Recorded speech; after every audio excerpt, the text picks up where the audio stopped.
All right, good morning, ladies and gentlemen. Let's get started. So first, a bit of housekeeping. At the beginning of the year, I said that I would promise to do the lecture capture and post the lectures after class if you would promise to do a survey about how you use these videos for me so we can continue to gather information moving forward as to whether this is a good thing or a bad thing.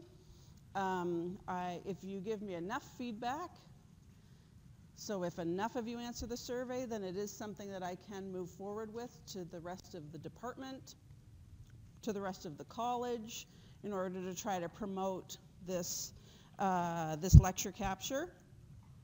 If I don't get enough feedback, then I won't have enough information to take beyond what we do here. So I would encourage you to, if you are using the videos, which I know you are because I can see all the metrics on YouTube, they're getting up to 900 views. So I know folks are using them. So if you're using them, please do the survey and tell me why you're using them.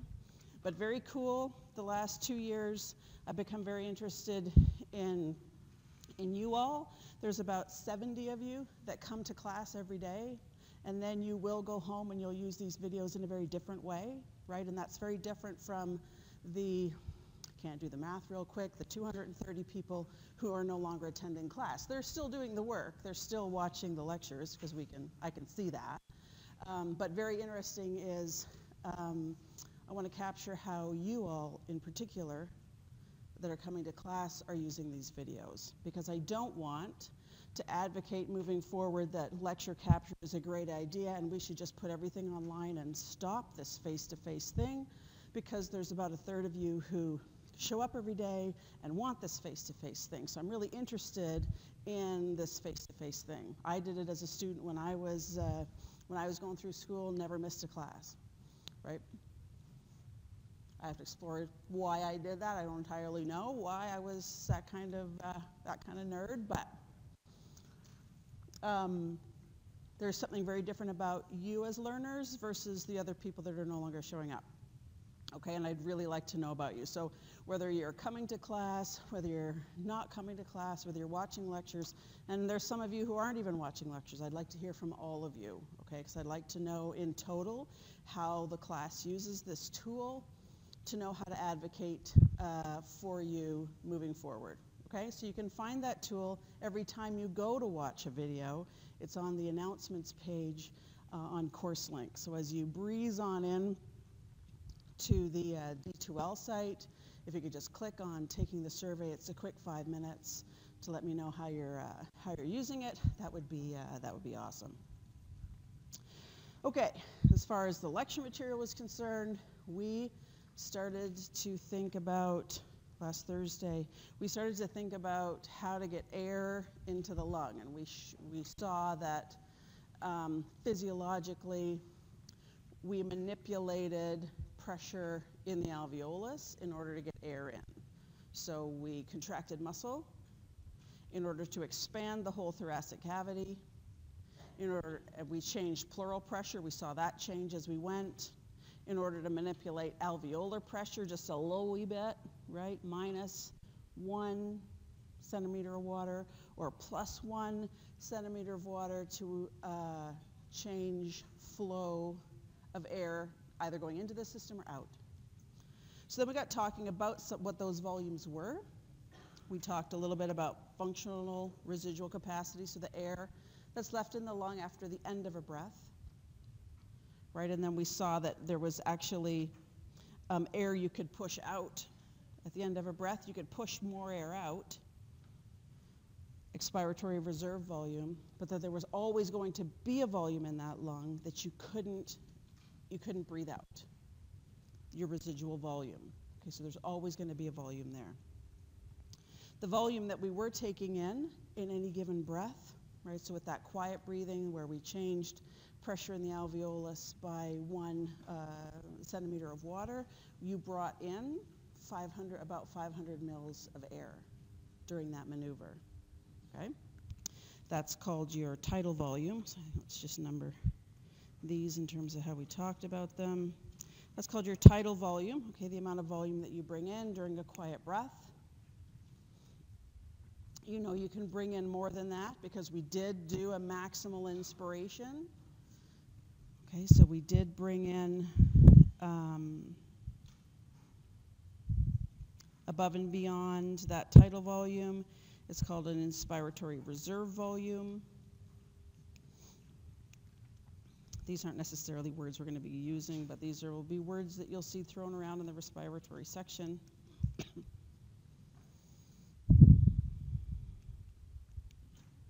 And at the end of the day, we can add up the volumes like the inspiratory reserve plus the tidal volume plus your functional, your expiratory reserve and your residual volume and come up with a total lung capacity of about 6 liters. Okay, so you have a total capacity of about 6 liters here. So when we think about that tidal volume,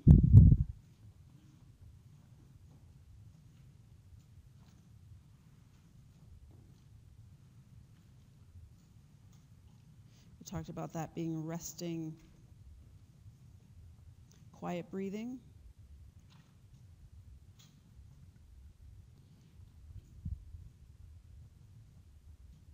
And that was about 500 mils.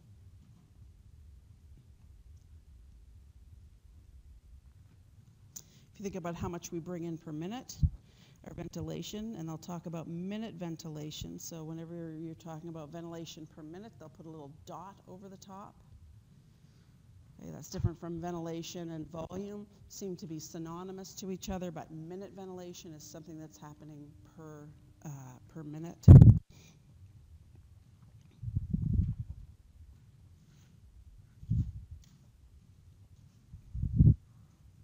So that would be your tidal volume, so your volume per breath times your frequency of breathing.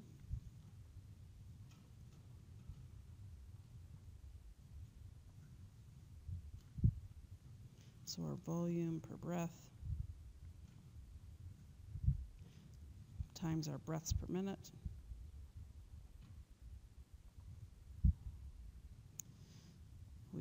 So we have that 500 mils tidal volume, and you breathe about 12 times per minute at rest. So you're looking at about 6 liters, or 6,000 mils per minute.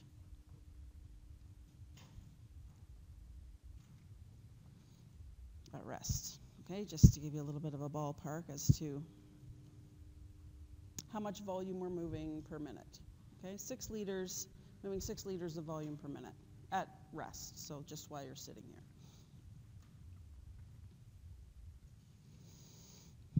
Okay, so now we need to revert back a little bit to thinking about that pleural pressure and the alveolar pressure, and I want to remind you again to keep those separate in your mind.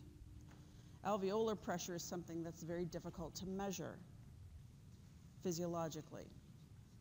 Pleural pressure is something that's easier to measure. So you can stick a pressure transducer in between the ribs. I wouldn't try it, but stick a pressure transducer in between the ribs to get a feel into that pleural space to get a measure of what that pleural pressure is. So you will often see measurements. If you want to measure the degree of stretch on the lung or the volume going into the lung, they will do that as a reflection of what pleural pressure is. Pleural pressure, okay, the pressure between the lungs and the chest wall. So this was that thing that was -4 because both were stretching and pulling in the opposite direction. It was -4 at the end of expiration until the beginning of inspiration, and then we moved that because we inspire, we move the chest wall closer to where it wants to be, pull the lung further from where it wants to be, so we go from -4 to -8, bringing volume in, okay? So you will see this type of relationship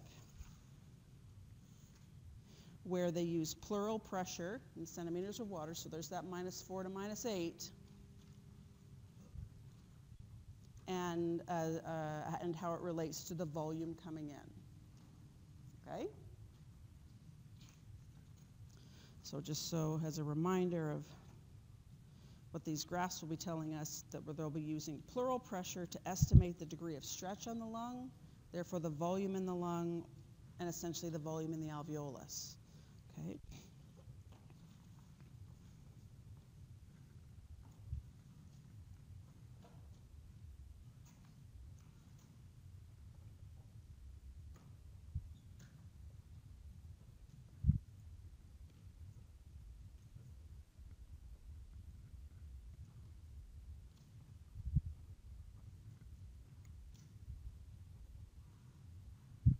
So, using pleural pressure to estimate the degree of stretch on the lung, and of course the degree of stretch on the lung is volume in the lung,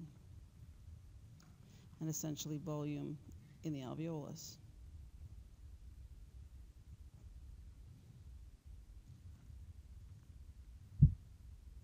Now, when we started the discussion about the lung being elastic, we talked about a little experiment where the lung has a pressure-volume relationship.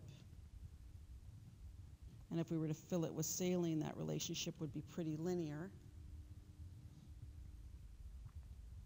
When you fill the lungs with air, when you breathe in air, the relationship isn't linear. In fact, you get this relationship, that as you inspire, and you go from -4 to -8, it isn't a linear relationship up. It's a little curvilinear at the beginning, much more linear, and then tapers off as you end inspiration. And then as you expire, there's this flat region, and then it gets quite steep until you come to the end of expiration. So we do not, so it is an elastic, it's got this pressure-volume relationship, but is not as straightforward as we would have imagined based on filling a lung with saline. So when a tissue behaves in one direction versus another when it's challenged, that gives us a hint that something else is going on that we don't understand. Okay, so this classic shape, many tissues will behave in one way when you challenge it in one direction, and another way when you challenge it in the reverse. Okay, this is this relationship, not necessarily just in the lung, but this relationship is called a hysteresis.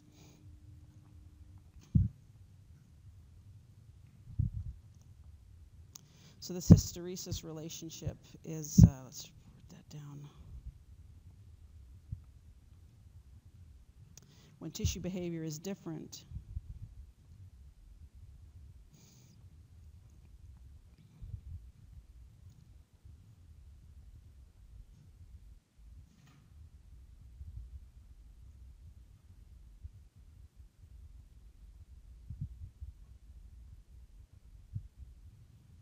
when challenged in one direction, for example, a more negative pleural pressure than in the other, going to a more positive pleural pressure. So the tissue behaved in one way when going from -4 to -8, behaved in another way when going from -8 to -4. Okay? So when we challenged it in one direction versus another, it behaved differently. So that means the air-filled lung has forces acting on it that a saline-filled lung doesn't. Okay?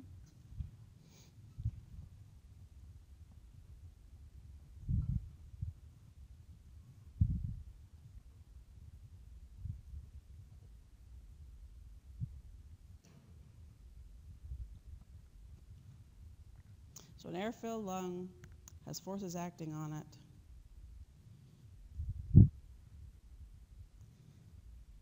that saline didn't.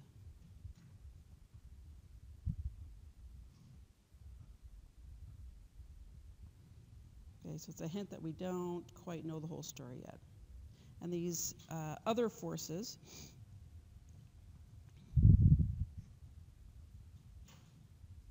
acting on the lung are surface tension.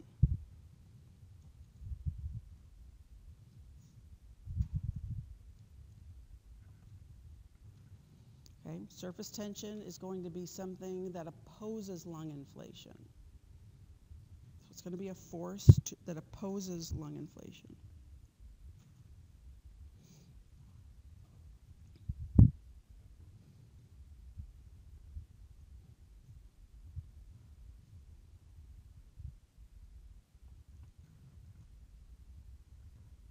Okay, so let's think about surface tension for a moment.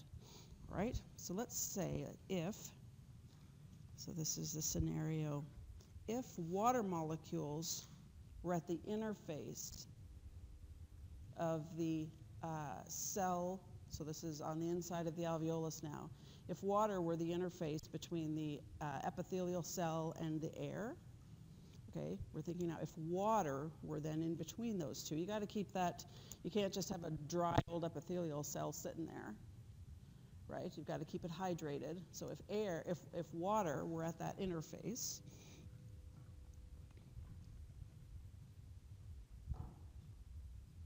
so if water molecules were at the interface,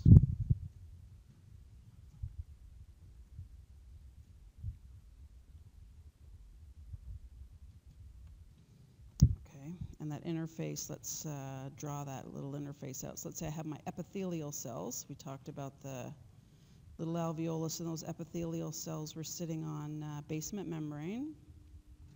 This is a little picture we drew before.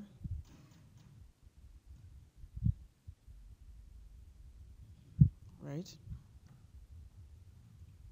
And then let's say we had water molecules above those epithelial cells.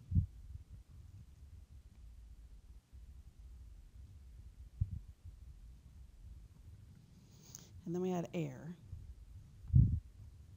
Okay, water molecules are polar. So at the air interface, they're all going to go into a certain direction. Okay, and when those water molecules go in a certain direction, they will then bind to each other. They'll form bonds between each other. Okay? So if we had that air interface, water molecule is polar, then suddenly those water molecules all line up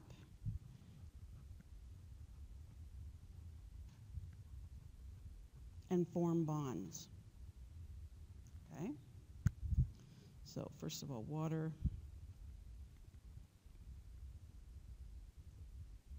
molecules are polar.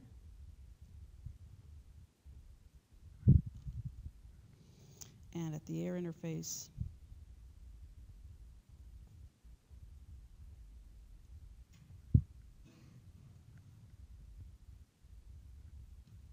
all the water molecules align.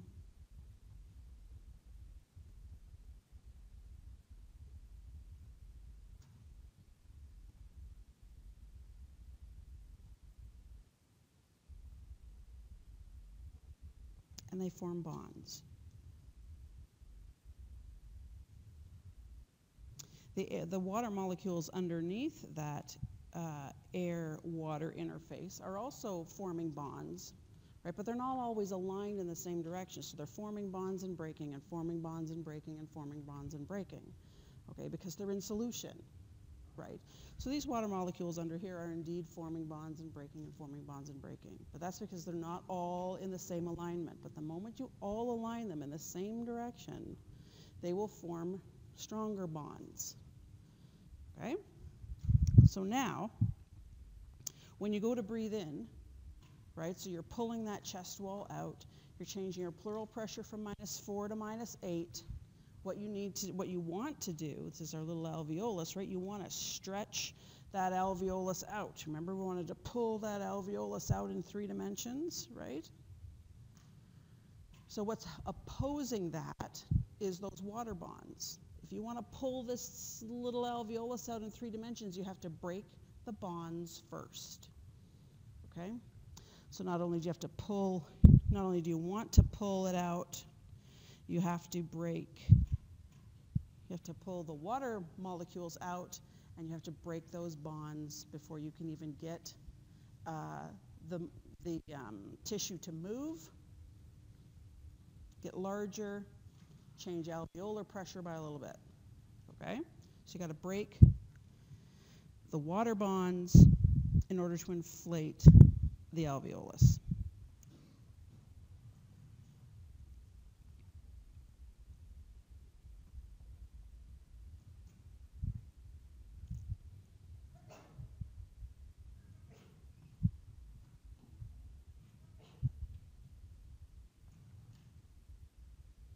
Okay, and essentially to inflate the lung. You have to break those water bonds. So this is generating most of the work of breathing. So the contraction of the muscle and pulling everything out in 3 dimensions, part of the reason that we need force to do that is because we need force to break bonds, okay? So we've got these water molecules. We've got to break those bonds if we want to bring air in. So to further complicate it, and again, this is under the scenario that if water molecules were at that endothelial cell air interface. Okay, let's explore that just a little bit more. Where'd that go?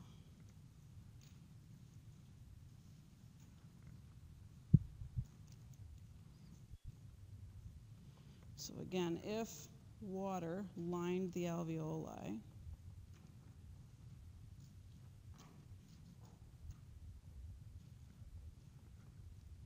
if we think about our little structure, we had alveoli that kind of hung off the ends of the tubes like little grapes.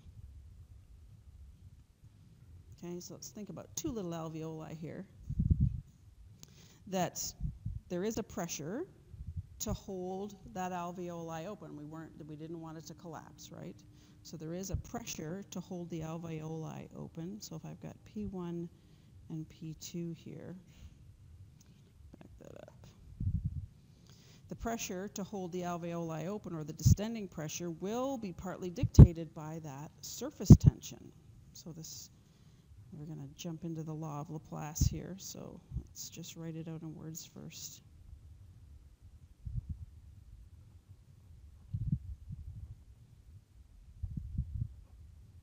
So there is a pressure to hold the alveoli open, so a pressure out, right? Pressure to hold these alveoli open, distending pressure they'll call it.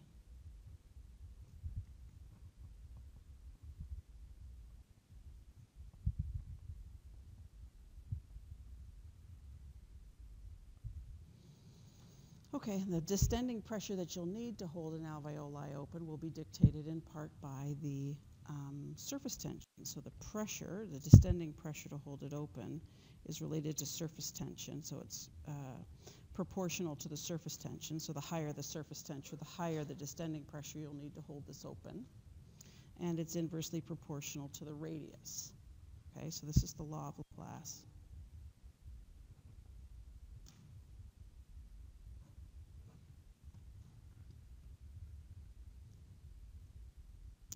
Okay, so it is true that not all alveoli are created to be the same size.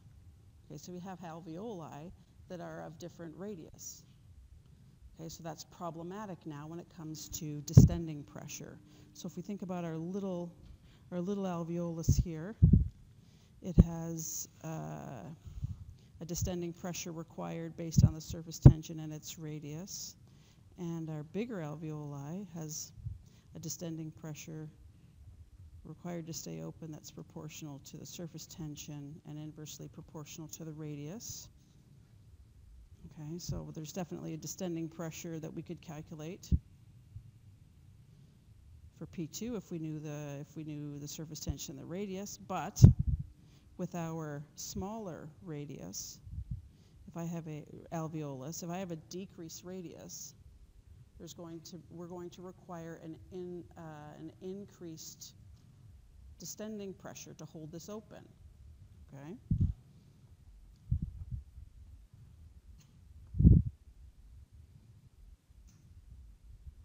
So if smaller radii alveoli require larger distending pressures, then there's a larger distending pressure in P1 than there is in P2. And anytime we get a pressure gradient, we will get flow. So even if you weren't breathing in, trying to hold these open, you would actually get airflow from one alveolus to the other because there's a pressure gradient. P1 is greater than P2. So we're going to get airflow. You're going to get small alveoli collapsing and putting their air into larger alveoli. The problem is there will always be a larger alveoli, which means that all alveoli would then just start to collapse down into the biggest one, which means that on one lung you'll have one alveolus and on the other lung you'd have another alveolus, okay, with a surface area of about half a meter squared. Right? Remember what we needed? We needed a surface area of 70 meters squared in order to make the system work. All right? So we can't let this happen. Ultimately, we cannot have an air-water interface. Okay? Well, let me write that out just so we're all clear that smaller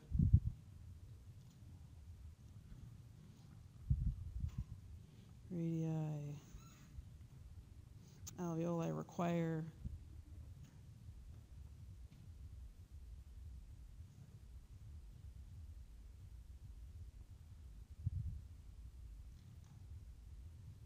larger distending pressures. All right, so up there we said that P1 was greater than P2 because of the smaller radius. So we got to do something to decrease the surface tension in the smaller radius alveoli. Okay, we have to do something to help us with this potential problem. So one of the things that we could do is decrease the surface tension, right? We drop the denominator. If we drop that numerator a little bit, we can get P1 and P2 to be constant. All right, so the game afoot is, how do we drop that surface tension? Remember, the surface tension in these alveoli are right here at the surface, right? There was that surface tension that we talked about that was now pulling the surface together or holding that surface together, those water bonds, right? That was where that surface tension was sitting, okay? So if we could reduce that surface tension, then we might be able to fix this problem.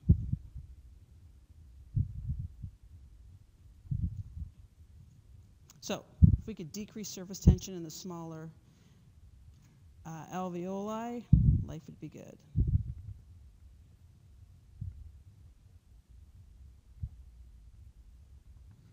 Okay, so the system has to make something else. It makes surfactant. So this is why we have surfactant.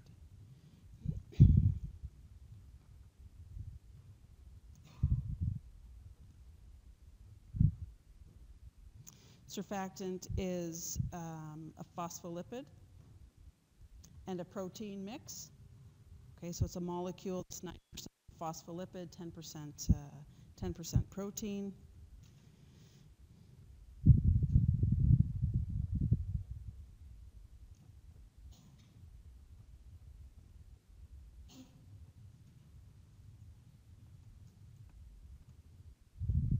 Most important, it is nonpolar. Okay, it is not attracted to itself. That's the critical component. The body had to make a molecule that was not attracted to itself. That was the whole problem, right? Lining up those water molecules and they bonded. Okay, then we got to put something out there that is going to not bond to itself. But critical, though, is it has to go above the water layer. That's why it has to be a lipid. You know how when you put oil in water, right, where does the oil go? It rises to the top, right? So you need a phospholipid that will be put out by epithelial cells. There is that water layer sitting there, but then that phospholipid rises to the top and you get an air surfactant interface rather than an air water interface, okay? So very critical that it's a phospholipid, very critical that it's nonpolar.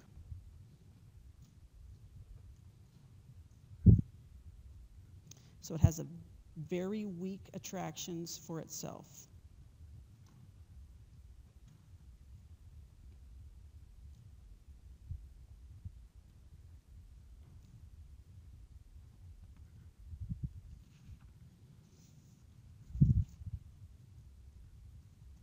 All right, so it's got two key characteristics that we require in order to solve this problem. So now, what we have, in actuality, are little epithelial cells sitting on that basement membrane.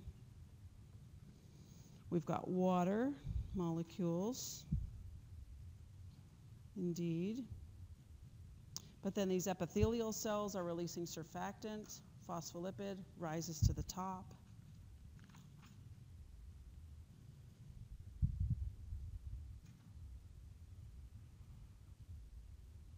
Okay, so we've got now this air surfactant interface.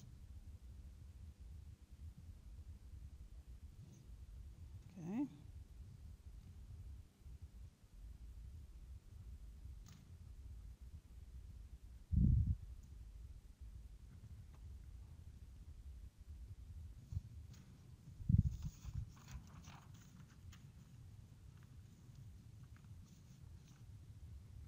So in actuality, we have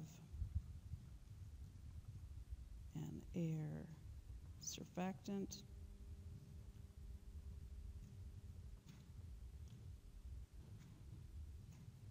interface. Okay, so now when you go to breathe in and you go to pull that alveolus out in 3 dimensions,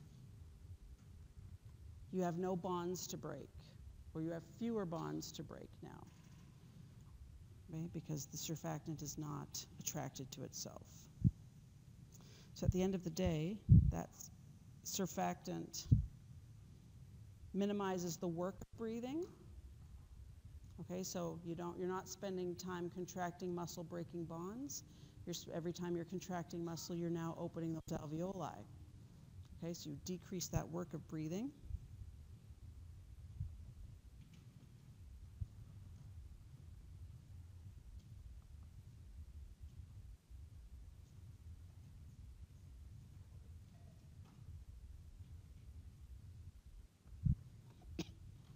And it then minimizes the pressure differences between alveoli of different radii.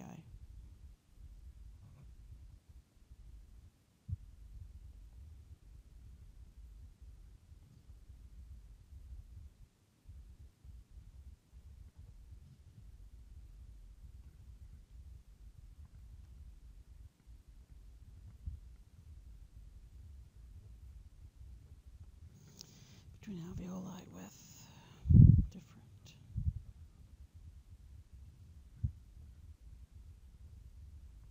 Okay, so that was that decreasing surface tension issue, right? So now on my little P1,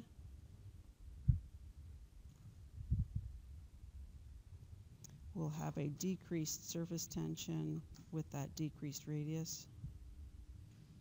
P2, which is minding its own business.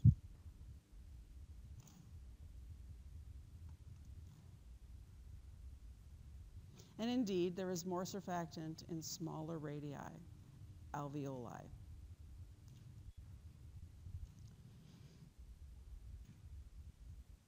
Okay? But we still have a hysteresis, don't we? Like when we look back at the original, what we were trying to explain here, we still have that hysteresis. That surfactant did not make the relationship linear. And that is because there are still bonds to break. So even though we have this surfactant air interface, there's water molecules underneath, and like I said before, they're quite kinetic, but they are at any given time bumping into each other and bonding, and then breaking those bonds and bonding and then breaking those bonds. But at any given time when you're about to breathe in, there are a certain number of those water molecules where there are bonds. Right, so part of the contraction that you're undergoing in order to inflate the alveoli is to break those water bonds underneath the surfactant. Okay, so you are going to get a small change in pressure with no change in volume. That's really what that bottom of that hysteresis was, right? You started to breathe in, and you changed your pleural pressure from -4 to -4.5. You're headed towards -5, right, with no change in volume. That's the work of breaking those bonds. As soon as you break those bonds, though, the more as you continue to change pleural pressure to more negative, now the alveoli is getting big in 3 dimensions. You're changing your alveolar pressure, and air is moving in. Okay? So you had a little work to break some bonds down here, but then you brought air in. Brilliant. Okay, now you're at the end of inspiration. So you got your air full of lung, or your air full of lungs. That doesn't make any sense. Your lung full of air, right? End of inspiration, and you start making bonds again. Right? So now when you're about to breathe out, you're about to stop contracting muscle and to start to change your pleural pressure from -8 back to -4. There will be a period at which you change pressure with no change in volume. You got to break those bonds first. Right? So as soon as you break those water bonds and the system starts to collapse, then you will begin to eject volume, so your volume will begin to drop. Okay, so that's why we continue to have this hysteresis, because there are still some water bonds to break. If we just had that air-water interface, so if we didn't have surfactant, the system would look something like this. This would be the type of hysteresis we would have.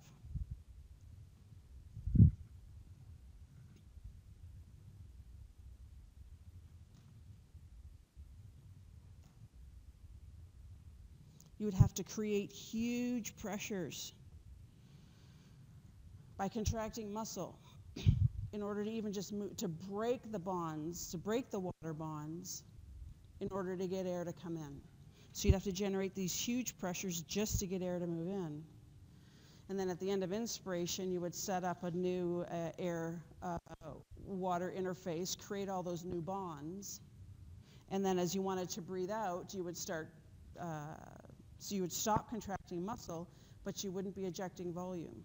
You have to generate a fair amount of pressure in order to get the volume to move out, because you got to break the bonds first. Okay?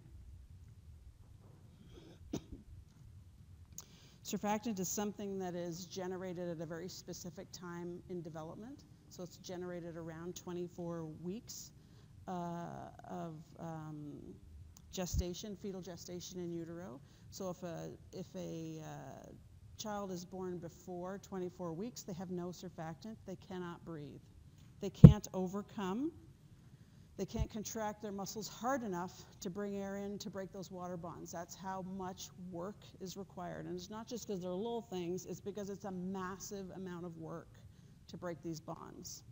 So premature babies have to be positive pressure ventilated. So they have a tube put in, and we have to push huge, or change pressure to a huge degree for them, and push air into the lung, all to break water bonds. Okay, so you need that whole mechanical respirator to try to break the water bonds. Okay, if the child continues to develop, they will develop surfactant and then can be taken off a positive pressure ventilator. But that's the type of force you need in order to break the water bonds at the air, if there was an air-water interface. So this ain't no fooling around. We have to wake up and thank surfactant every morning. I hope you did that this morning. I know I did. Okay, so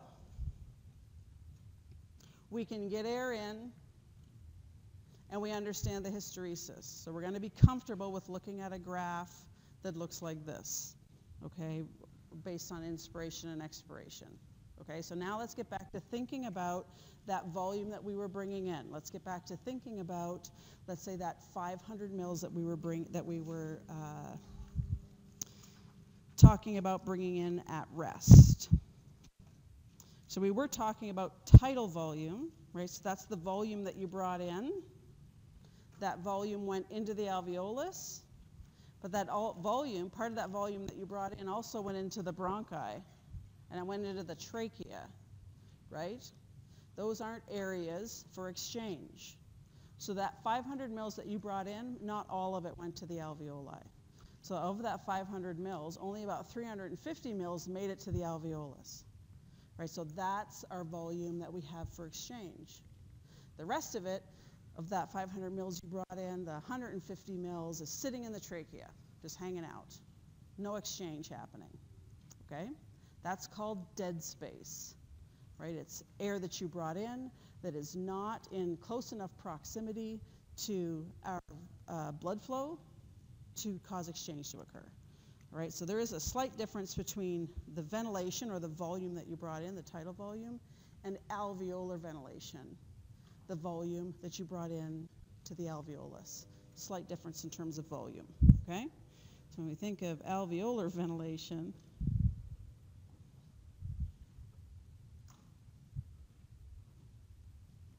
or volume, these words will be used synonymously. It is a little confusing.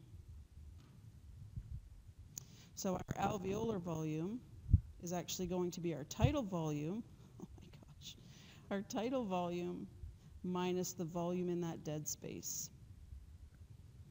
All right, so ds is dead space.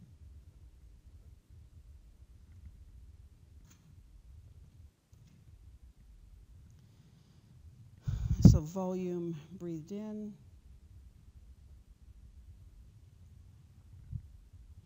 non-exchanging areas.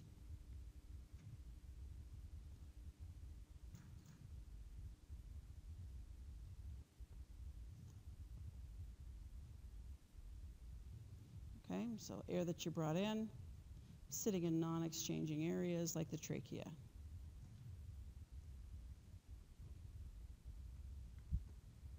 Okay, our volume, the volume of our dead space is typically 150 mils.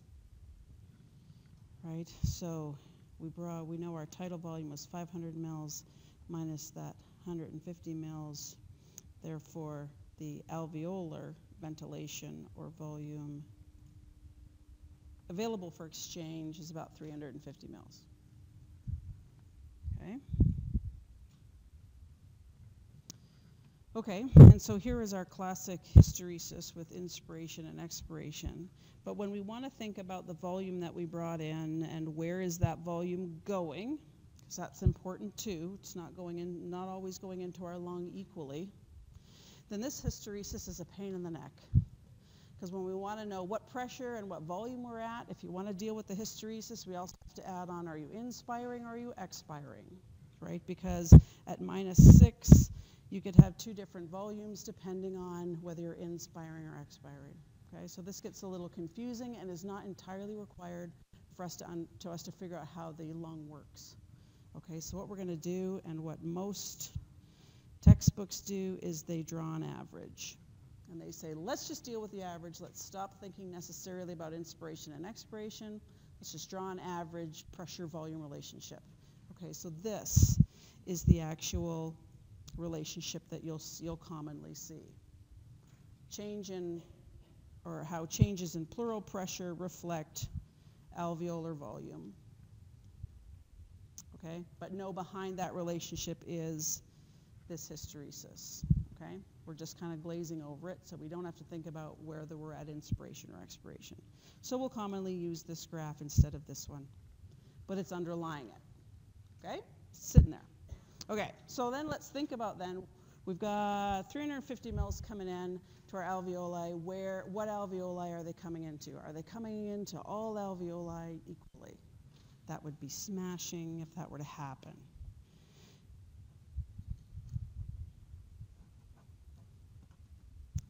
Which is true when you're lying down.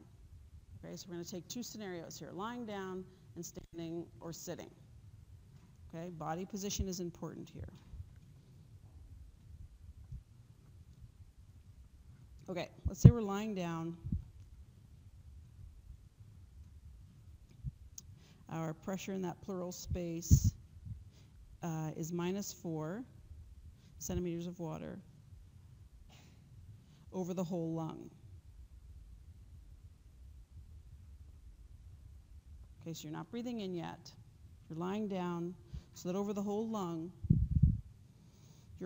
in your pleural space, that pleural pressure is -4 centimeters of water, right? So we've got our little lung model that we built in the very beginning. And so up at the top of the lung,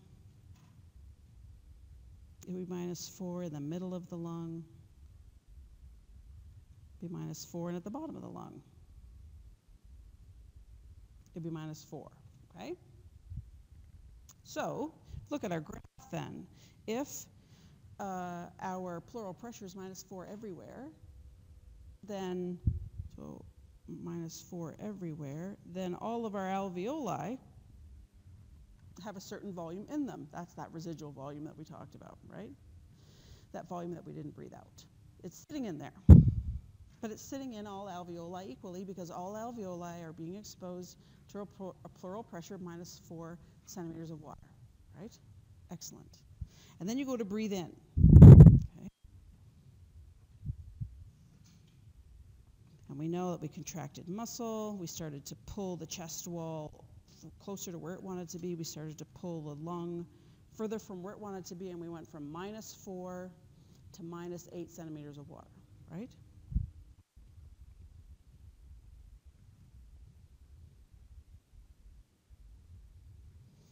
But we did this equally everywhere. Okay, so we went from -4 to -8 with all of our little alveoli, which means all of our alveoli changed their volume by about that much. Okay, all alveoli inflated equally.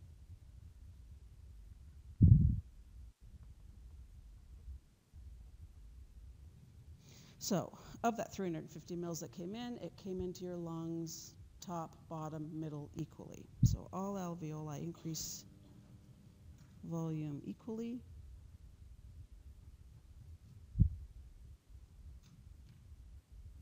Over the lung. Okay, by that?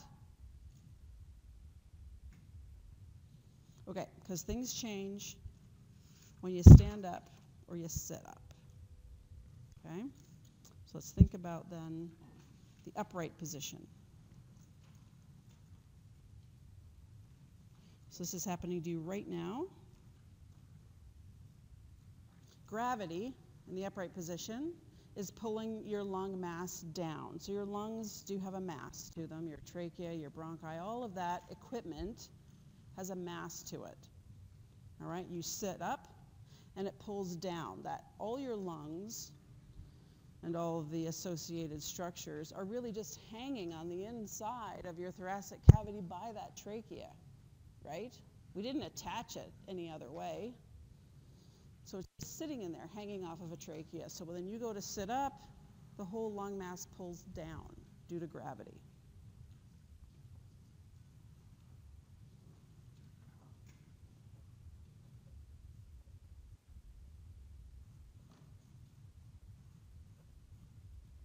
So gravity pulls your lung mass down. So what does that mean for our little model? Our little lung model. Gravity is pulling our lung mass down. Down where? So it's down in that thoracic cavity, right? But this thoracic cavity had a floor. It was the diaphragm. So it's taking our lung mass and pushing it down towards the floor. If it's pushing it down towards the floor, if it used to be -4 centimeters of water and it's now pushing, it could actually be positive pressure down there, couldn't it? We could push the lung mass down onto the diaphragm and make it +5, let's say, right? We don't go positive, but we do go more positive. We go from -4 to -2 because we are pushing down. So in a scenario where we used to be -4 when we're lying down, we now have -2 centimeters of water pressure because we took that lung mass and pulled it down. Okay? We also then, up at the top, we're pulling the lung mass away from the wall, right? So not only was the lung wanting to pull away from the wall because of its elastic recoil, that made the pleural pressure -4, gravity is also pulling it away from the wall. So now it has two pressures that are pulling it away from the wall. So it's going to be more negative because there's two pulls now, gravity plus elastic recoil. Okay, so up at the top of the lung, you're going to find yourself more negative. -10 centimeters of water, okay, because there's two pulls away from the wall up here. And then in the middle, we're going to have our classic -4 centimeters of water in terms of our pressure. Okay, and that's just sitting there at rest. That's the distribution that's happening to you right now. Right now, if you're not breathing, up at the top of your lung, it's -10 centimeters of water. Body of your lung, it's -2 centimeters of water, and somewhere in the middle, it's -4. Okay? And that has implications now for where volume goes. Let's take a quick break, and we'll figure out what that means.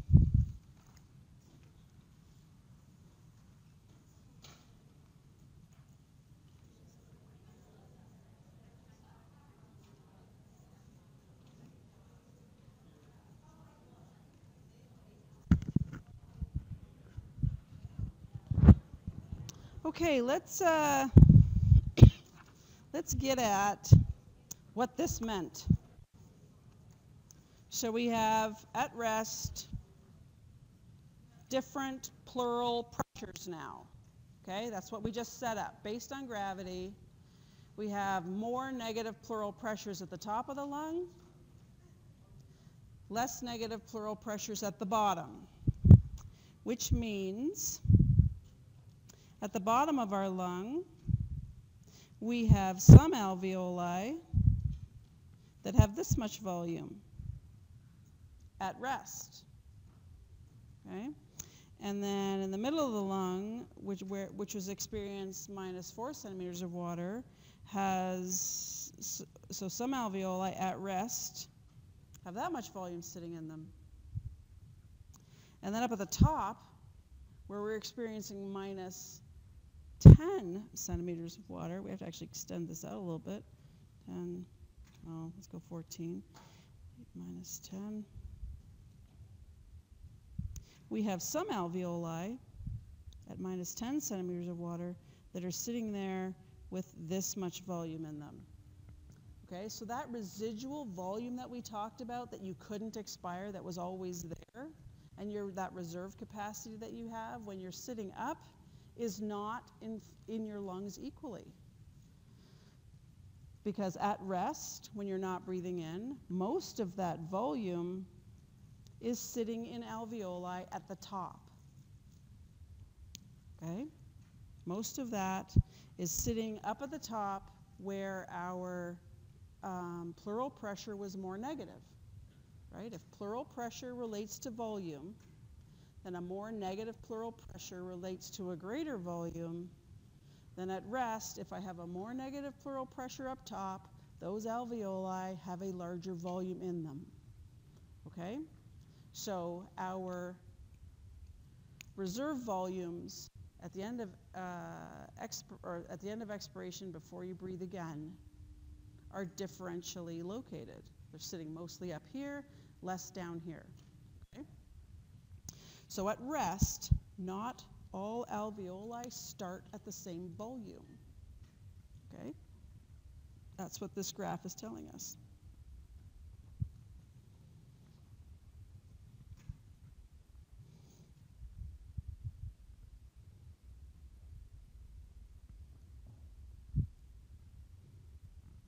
That sentence isn't going to make sense. Oh, all alveoli start. Oh, I'll try it that way. All alveoli do not start at a different volume. That's not going to make sense either. Oh, English is difficult this morning. All alveoli do not, I'm gonna have to put a negative in here. Do not, oh, how about all is wrong. Alveoli do not start at the same volume. Alveoli do not start at the same volume. Does that make sense? I just want to be clear. I feel like I reworked that on the fly. Not all alveoli do not, no, that wouldn't make sense. Okay, so not all alveoli start at the same volume. I'm not sure why I'm struggling with this. Alveoli are different sizes. That's another way to say it. Okay, alveoli have different volumes. And that's even before we breathe in. It's just at rest, okay? So now, when we breathe in, you contract muscle, and you contract muscle everywhere, and you expand out in 3 dimensions, which means you change pleural pressure by -4 everywhere. Okay? So that means when you breathe in, we go from -10 to -14. We go from -4 to -8. We go from -2 to -6. Okay, so this is during inspiration. Change by -4 centimeters of water everywhere, just like we did during any other inspiration.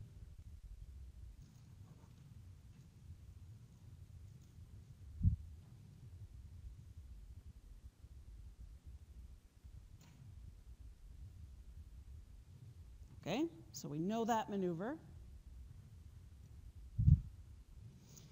So when we went from -4 to from -2, so at the bottom of the lung, we went from -2 to -6. So we went from, so this alveolus went from -2 to -6. Oop, nope, -6 is higher there. So the bottom alveoli changed by this volume, right? We went from -4 to -6. And when we went from -2 to -6. When we went from -4 to -8, we changed by this volume. Right? And then when we went from -10 to -14, we changed by this volume.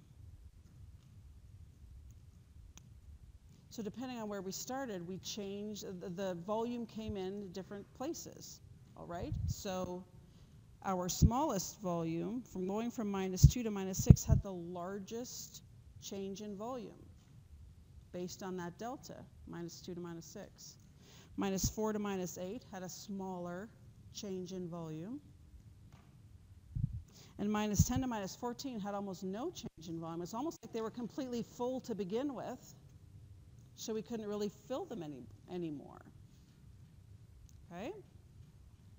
So when we think about then where that 350 mils just came into the lung, most of it came into the bottom, some of it came into the middle, and hardly any of it came into the top. Okay, so there was a distribution of where the 350 mils went. It did not go into the lung equally. Okay, so if we were to think about where that volume went into the lung that we breathed in, and we were to think about the lung, the bottom of it, versus the top of the lung, when we were lying down, we brought volume in equally to the top and the bottom because we started at -4 everywhere. We went to -8 everywhere and brought volume in equally based on that. But when we stood up and we started out our alveoli with different pleural, being affected by different pleural pressures, therefore they had different volumes in them to begin with, then we brought the 350 mils in. It didn't go in to everywhere equally. It went into the bottom, greater than the top. Okay? So you're looking at something like that. And remember, the goal of all of this was to bring blood into close proximity with air. Okay? So when you're standing or sitting, you've got this distribution of volume that is not equal. So we had better hope that the distribution of blood mimics this, because that's the point of the whole system, to try to bring blood into close proximity with air. Okay? Let me finish labeling this. So this is sitting. We're standing.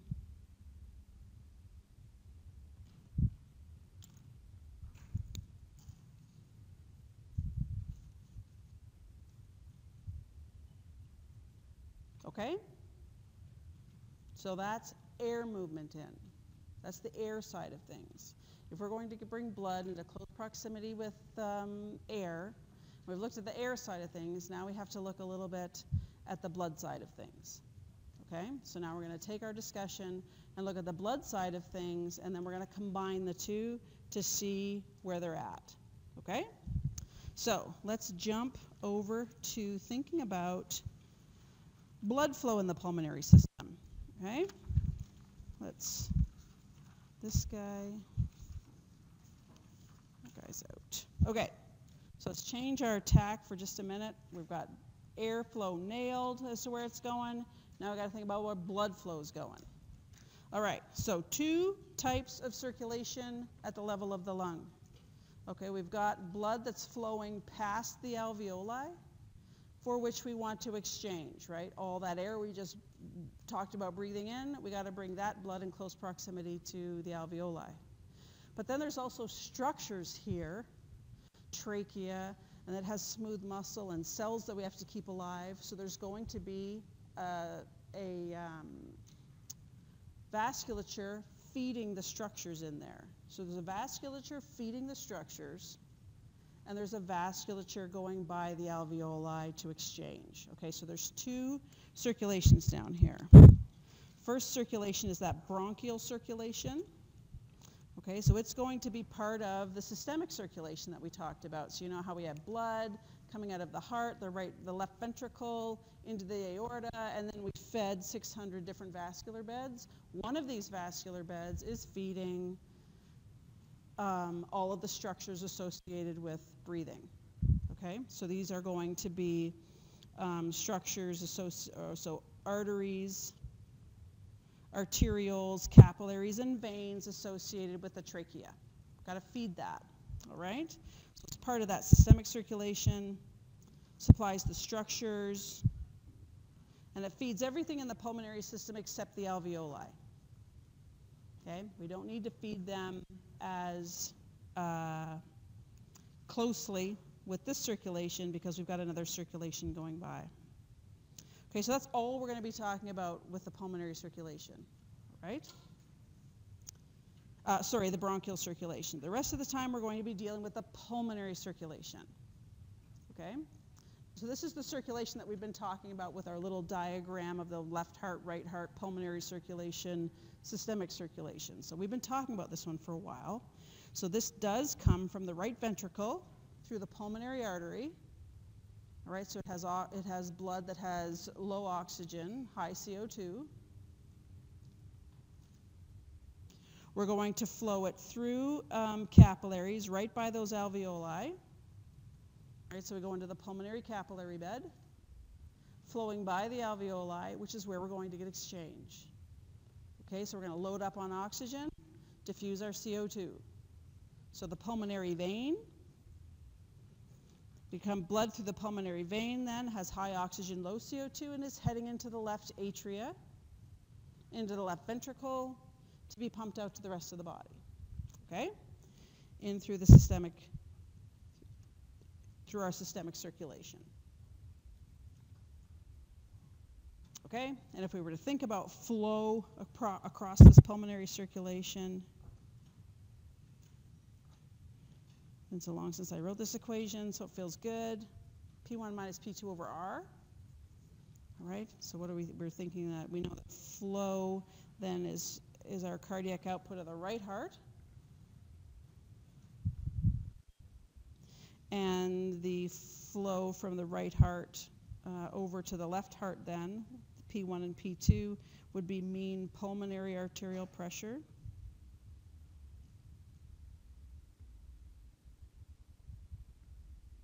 So that's just changing the language a little bit from our cardiac output of the left heart thinking. So pulmonary artery pressure minus left atrial pressure.